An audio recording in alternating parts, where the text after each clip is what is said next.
Bonjour, je suis Cléopâtre, la dernière reine de l'Égypte ancienne. Aujourd'hui, je vais vous raconter mon histoire, une aventure qui remonte à plus de 2000 ans. Je suis née en -69, dans une famille royale d'origine grecque, les Ptolémées, qui gouvernaient l'Égypte depuis Alexandre le Grand.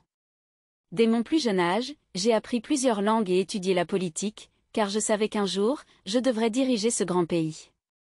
À 18 ans, j'ai co-régné avec mon frère, Ptolémée XIII, mais nous n'étions pas d'accord sur la façon de gouverner.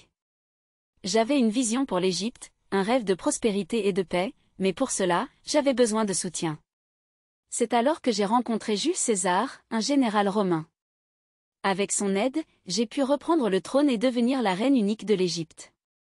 J'ai gouverné l'Égypte pendant 21 ans et j'ai fait de mon pays un centre de culture et de savoir.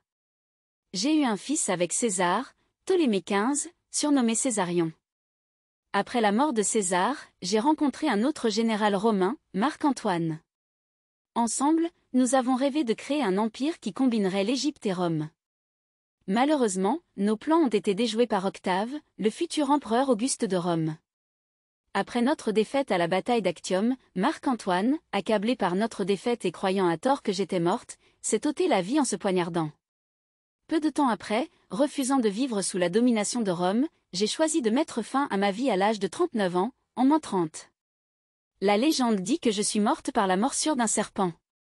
Ma mort et celle de Marc-Antoine ont marqué la fin de l'Égypte en tant que royaume indépendant, l'intégrant dans l'Empire romain. Mon histoire est souvent racontée comme une tragédie, mais je préfère la voir comme l'histoire d'une femme qui a lutté pour son peuple et pour ses rêves.